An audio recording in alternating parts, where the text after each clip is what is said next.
Hey there, lads and ladies. Do you like ghost stories? Do you like houseplants? Listen, if you answer yes to either of those questions, then grab a couple plants and a spare pair of pants and stick the fuck around, because I'm about to freak you the fuck out with what could well be the scariest ghost story you've ever heard. Hey there, I'm Smith Kingston, houseplant guru extraordinaire. Joining us today, we have Thomas Baker, Toby McSchmuter, and the strikingly attractive Lady Space Cowgirl. Let's get ghosted. Alrighty people, shit's fit to go down ghost story style. And as I tell this story, I'm gonna do some general care for a few succulents. Here's the thing though, in this video, I'm not gonna explain what I'm doing with the plants. I'm just gonna tell the ghost story. So yeah, if you're not ready to get freaked out by a ghost story that's frightening as but just want to learn how to take care of succulents, that's okay. Because I've got lots of other videos where I go into what is probably way too much detail about all that shit.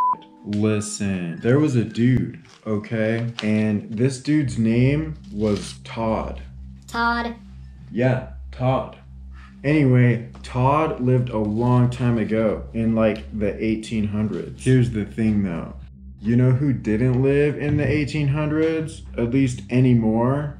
Todd's uncle. That's right. While clearing away some barren corn stalks just after sunset on a chilly September's eve, our good buddy Todd, from a great distance, heard a voice. And looking over his shoulder, Todd saw the tall, slender, goddess-like figure of Melissa, who had just married Todd's older brother. Now, Todd stood still and a tear left his eye as he watched Melissa's long, wavy, ruby red hair whip back and forth behind her as she ran, illuminated by the creamy orange clouds in the distance above the horizon. And then when Melissa reached the spot where Todd was working with all the, barren corn stalks, Melissa was like, "Hey Todd, what's up?" And Todd said, "Not much, just, clearing away all these barren corn stalks." And then Melissa said, "You know your Uncle Toby?"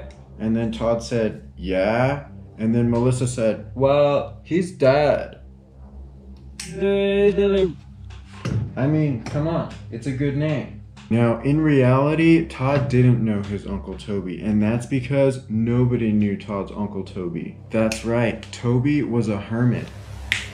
And though they didn't know him, all those who had ever had the displeasure of interacting with Toby came away saying the same thing. That Toby, he's a freaky motherfucker.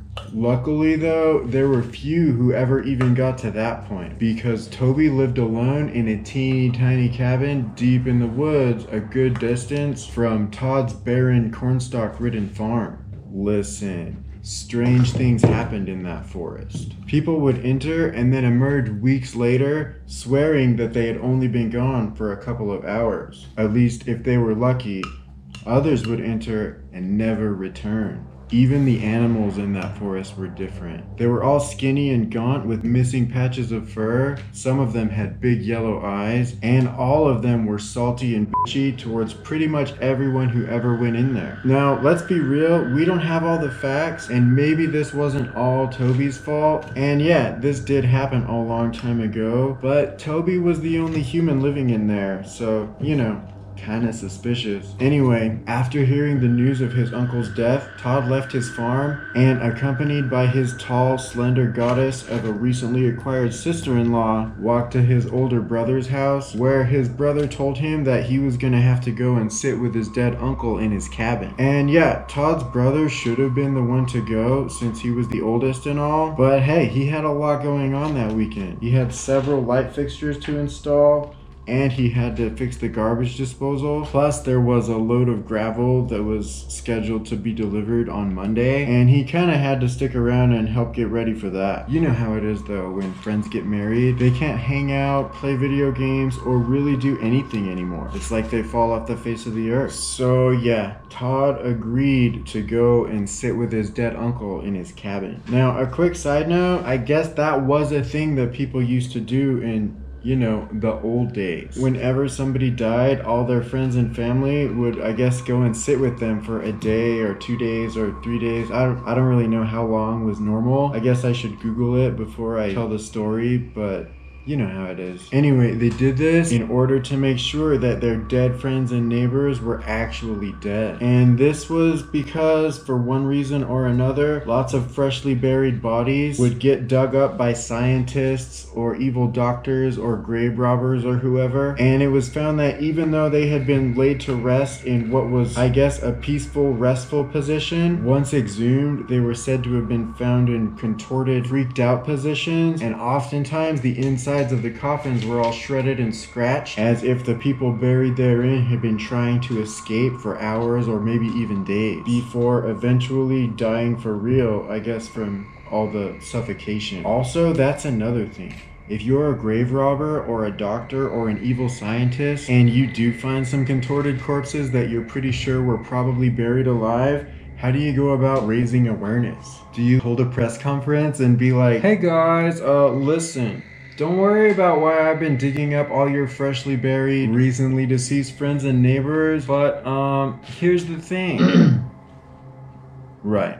Anyway, that night, Todd set out on foot to his uncle's cabin. There was a full moon and the forest was well lit, but it still took him all night to get there. Just before sunrise, Todd arrived, and with a creak, he opened the cabin door. And behind it, Todd saw his uncle sitting upright in a rocking chair with a manic expression on his wrinkly and weathered face, and his wide yellow eyes were staring at the ceiling. Todd freaked out and shuddered, but he tried to stay cool because looking around the room, he realized that he wasn't the only one in there. There was a plump lady in a clean but ragged yellow dress sitting on the bed next to a tall, thin, angry-looking man in a black bowler hat. And in a chair next to the table sat a gruff, bearded man in dirty overalls who looked like he could maybe be a train conductor. So Todd grabbed the largest from a stack of logs near the fireplace and sat it upright on the dusty floor in an empty corner of the cabin. He sat down, and looking around, he noticed that the other 3 living people in the room all looked as uneasy as he felt. They all sat in silence, and Todd observed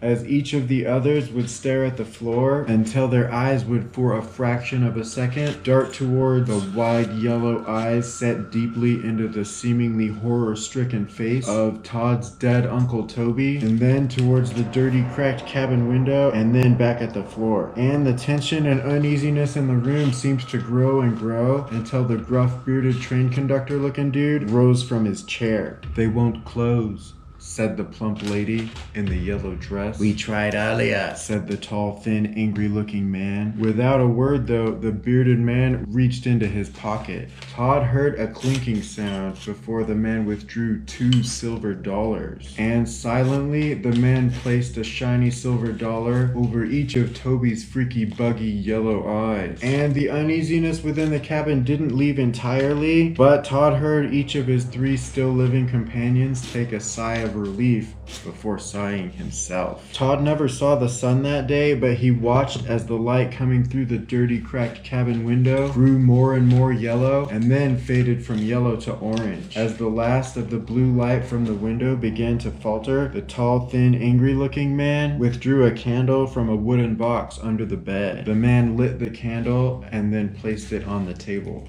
It had been well over a day since Todd had slept, but he had no trouble staying awake that night. And looking at the uneasy candlelit expressions on the faces of his 3 living companions, it was evident to Todd that none of them were sleepy either. The 5 sat in silence as the candle burned lower and lower on into the night. And suddenly, Todd jerked awake to find a heap of wax on the table next to where the train conductor looking dude sat in his chair. Evidently, the couple had left earlier. And when the train conductor dude saw that Todd had awoken, he rose from his chair. The morticians will be here. Hold it, medic.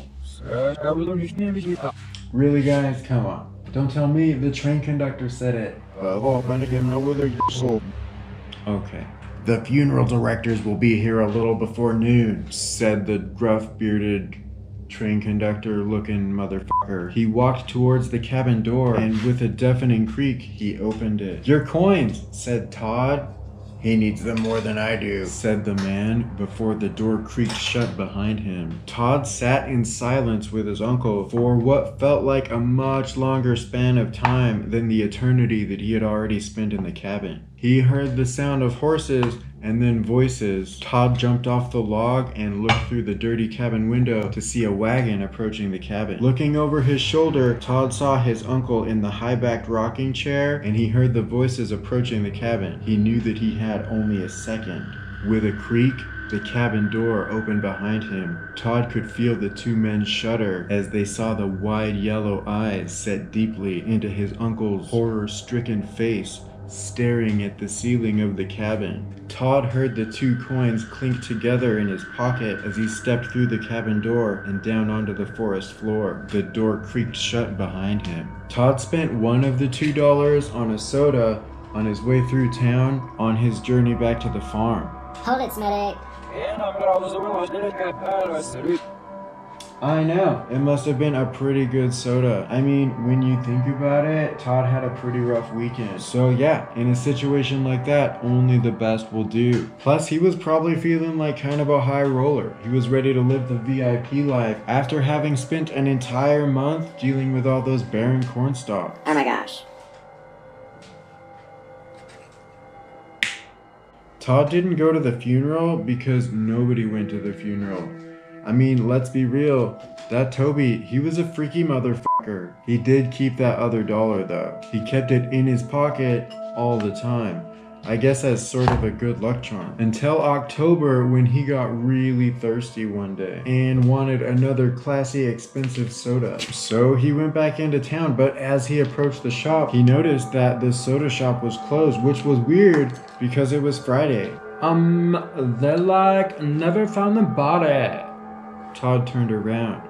It was Melissa. He felt his breath leave him as he took in the stunning beauty of the red-headed goddess who had just uttered those 7 strange words. And then he was like, what body?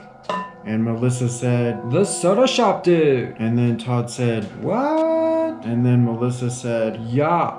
Didn't you hear? There was blood and root everywhere, but no body. Todd clutched at the coin in his pocket.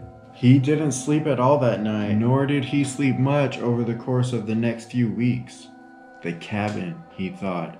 I've got to get back to the cabin. Now it was November, and much like the cornstalks on Todd's farm, all of the trees in the forest were barren. Todd didn't have nearly as much difficulty finding the cabin this time. He arrived a bit after sunset, and in the silence, the cabin door shut with a deafening creak behind him. I should probably start a fire, thought Todd, but the stack of logs next to the fireplace was gone. From under the bed, Todd pulled out the wooden box from which the tall, thin, angry-looking man had taken a candle so many nights ago, but the box was empty. Todd sat on the bed. It was getting dark. It was getting windy. He lay down on the bed and could see silhouetted against the dirty, cracked cabin window the high back of the rocking chair in which his uncle had sat so many nights ago. The bare branches of the trees whipped back and forth in the wind against the quickly darkening sky. The silhouette of the chair grew fainter as the wind grew louder. Todd clutched at the coin in his pocket. He would be fine. He would stay here until morning. He would be fine. The wind grew louder, and the silhouette of the chair against the window vanished. Todd looked towards the spot where he was sure the window ought to be. It was so dark. He could feel a draft on his face that he assumed must be the wind coming through the fireplace. He could hear the wind tear through the bare branches of the trees outside of the cabin. He could feel the branches scratching against the logs of his hiding place. The wind whistled ever louder against the dirty, cracked window and the corners and roof of the cabin. Todd clutched at the coin in his pocket even harder, and then it all stopped. Todd took a sigh of relief as he rolled over on the bed, unable to relax but ready to sleep. As he lay there still on the sheetless mattress, Todd took in the silence and he felt that sleep was approaching. He would be fine. But just as Todd was drifting off to sleep, Todd heard a sound that covered his entire body in goosebumps. Except he didn't hear anything. He couldn't have. The sleep that was just around the corner had vanished. Todd was as awake as he had ever been. He sat up on the bed, panic-stricken, and clutched at the coin in his pocket, except there was no coin. He felt his hair stand on end and was positive that his goosebumps would never leave him. He wanted more than anything to rise from the bed to find the coin. It had to be there. It must have fallen out of his pocket. Todd sat there in the silence and then heard the sound again. Todd jumped from the bed. The coin had to be there. It must have fallen from his pocket. Todd groped frantically in the darkness over what he imagined had to be every inch of the dirty sheetless mattress. In the darkness, Todd threw the mattress off the bed. He listened, but he heard no coin hit the dusty cabin floor. He dropped onto his hands and knees and then sank to his stomach. He had to find it. It was there, with him in the cabin. He felt his knee hit the rocking chair and then smacked his face on the wooden box as he made his way under the bed. What should have been a small sound was now deafening. It must be coming from right outside the cabin. Todd, now covered in sweat and dust, scrambled on the dirty floor under the bed, forcing his hands and fingers into the corners of the cabin. The coin had to be there. He had to find it. He longed for the sound of the wind in the barren branches of the trees. He longed for the sound of the wind against the dirty, cracked window of the cabin. And as he longed, in the darkness, Todd heard the creak of the cabin door and the sound of 2 coins hitting the dusty cabin floor. Wow, Smitty. Hey. Listen. Do you like bad graffiti, worse jokes, wacky macrame, and pretty good advice about taking care of your houseplants? Well then fucking subscribe! Faker. That's right, click that notification bell too so you never miss a new video.